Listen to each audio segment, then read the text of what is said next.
Warhammer 40.000 es una saga de ciencia ficción, novelas, miniaturas, de todo tipo. Nos situamos en el año 40.000, de hecho ya digamos en el 41.000 después de Cristo. No es cualquier año 40.000. La humanidad ha alcanzado su ápice hace mucho tiempo y ahora ha caído en la más absoluta tristeza, desolación, crueldad. Ahora está en lo peor. Imagínate que pudimos tenerlo todo, que de hecho lo tuvimos todo, y lo perdimos. Se sabe por qué, pero a medias verdades. Actualmente nosotros tenemos una percepción del tiempo muy pequeña para lo que sería el universo de Warhammer 40.000, porque digamos que la humanidad alcanzó su ápice en torno al año 15.000 y estamos en el 40.000. Han pasado muchos años y hay muchas cosas que ya no se saben. Es un universo oscuro y cruel. No hay ni un ápice de bondad. Tampoco es que nadie sea especialmente bueno ni malo, sino solamente interesado. Es en este gran imperio que ahora tiene la humanidad, en el que domina gran parte de la galaxia, en el que se rinde culto a una persona, al emperador de la humanidad. Es el gobernante supremo del imperio, adorado como un dios, el dios emperador, y como el Omnisaya por el culto Mechanicus. Es un ser inmortal que nació en la prehistoria de Tierra y lanzó las guerras de unificación y la Gran Cruzada para restablecer los lazos entre las colonias humanas aisladas por la era de los conflictos. Aquí ya estamos tocando tres temas, que son tanto las guerras de unificación, la Gran Cruzada y la era de los conflictos. Puntos álgidos en la historia humana que en este universo fabrican la realidad del presente que tienen. Cuando la humanidad perdió todo su poder y cayó en una gran barbarie, él consiguió unir en Terra a todas las tropas, a todas las personas, a todos los ejércitos en uno solo y comenzar de nuevo la reconquista de la galaxia. Esto lo hizo gracias a una serie de poderes y de habilidades que es muy curioso conocer. Por eso vamos a adentrarnos un poco en la historia de este personaje, no demasiado, porque da para largo, pero para que os vayáis haciendo boca, os vayáis haciendo una idea, es seguramente el personaje más importante de esta saga. Gracias al culto imperial, a millones de personas les son familiares las fábulas sobre el emperador. Los niños cantan sus alabanzas y escuchan historias sobre su vida. Este es el emperador que la humanidad conoce, el emperador del culto imperial. Tal es el poder del culto y tan grande es la necesidad del hombre de creer en su autoridad, que nadie cuestiona la misma. En cuanto al emperador, no ha hablado ni se ha movido en los últimos 10.000 años. Así, la verdadera historia de la extraordinaria vida del emperador previa a su encarcelamiento en el preservador trono dorado ha sido ahora casi completamente maquillada por la pía doctrina de la eclesiarquía. Sí, la religión vuelve a ganar.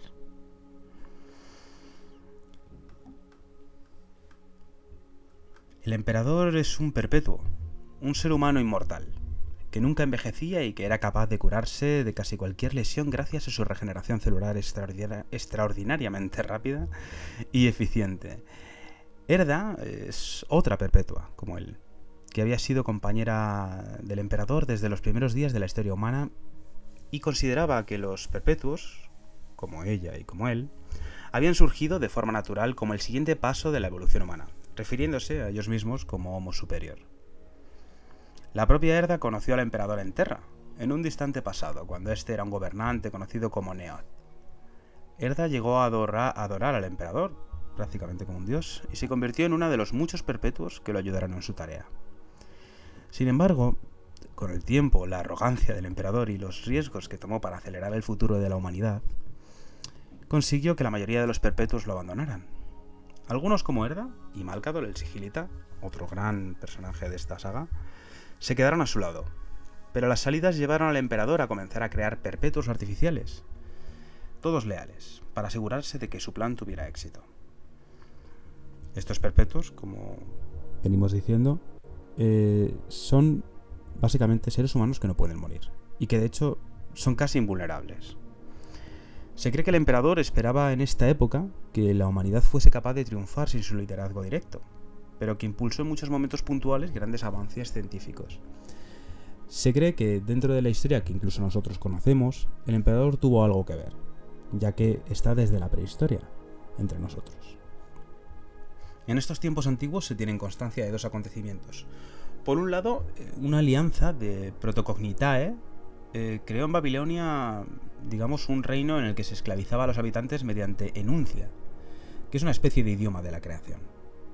Faltaba poco para que dominasen tal idioma por completo, por lo que el emperador y Oil Person, otro perpetuo y primer señor de la guerra del emperador, lanzaron un ataque y escalaron la torre de los Protocognitae.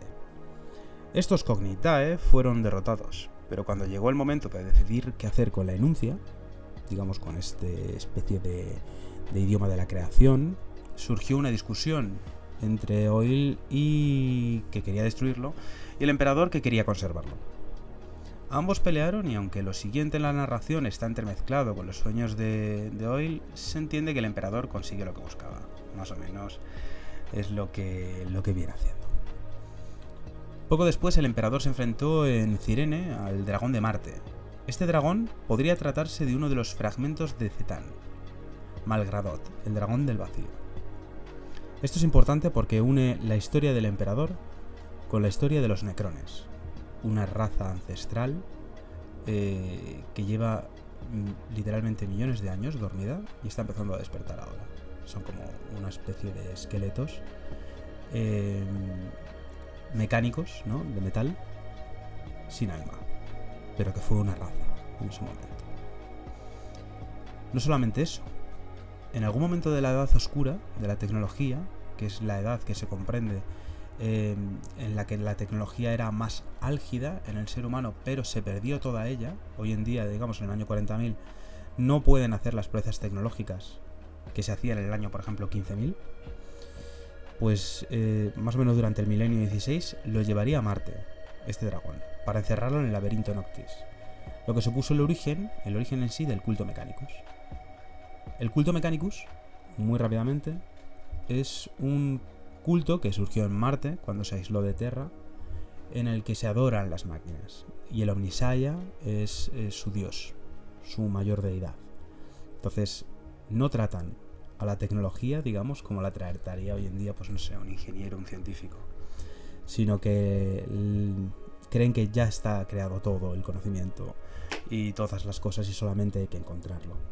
Con lo cual hacen cosas muy raritas, pero bueno, ya lo veremos. En ese milenio 16 se produjeron otros dos acontecimientos fundamentales. El primero fue el viaje del emperador, junto con otros perpetuos, al planeta Molech. Allí encontraron una puerta de entrada al reino del caos, que es lo que une, es como una especie de reflejo de las emociones de todos los seres vivientes del universo, que se refleja en otro plano de existencia y que toma forma y consciencia. Eso es otro tema.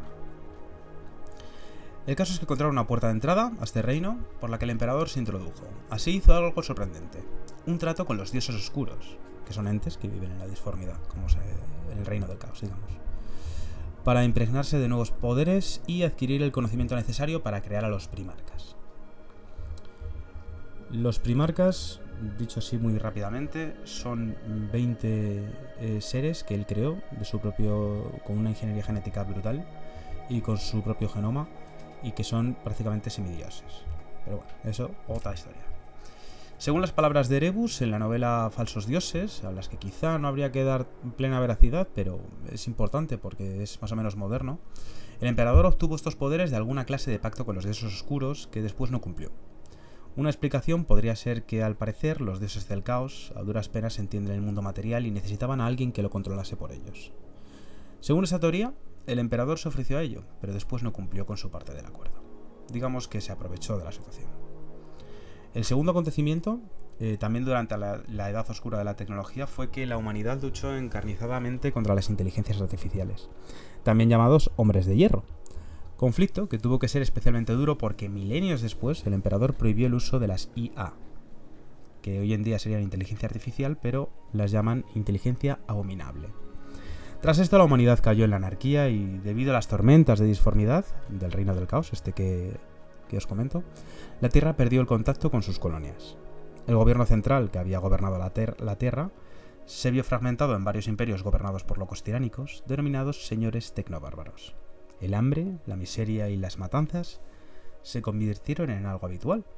Fue en este momento en el que el emperador desveló su verdadera naturaleza a la humanidad.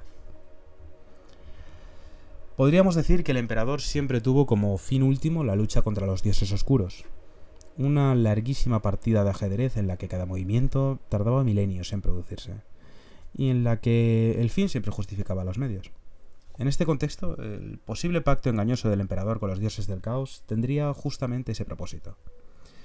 En este sentido, la lucha del emperador contra el caos, desde su revelación, se concentra en tres ejes fundamentales. Lo que sería la unión de toda la raza humana bajo un único mando, lo cual requería la creación de generales y soldados como los primarcas, que os he comentado, y los astartes, que son los hijos de estos primarcas, sus ejércitos, el debilitamiento de los dioses del caos mediante la adopción de la verdad imperial por todo el mundo conquistado, y el propósito de apartar a sus generales y ejércitos de la influencia disforme mediante el concilio de Nicea, y el proyecto de la telaraña humana, como modo de viaje intergaláctico alternativo. ¿Por qué? Todo lo que toca el caos lo corrompe.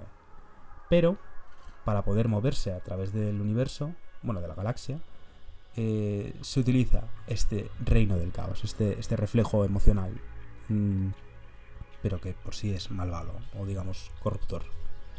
Con lo cual, no solamente busca una manera alternativa de poder viajar a través del universo, de la galaxia, repito, porque todo esto se desarrolla en la Vía Láctea, para poder prescindir de la disformidad del reino del caos, sino que además, con la verdad imperial, negando la existencia de estos mismos, le quita gente que le crea, gente que vaya a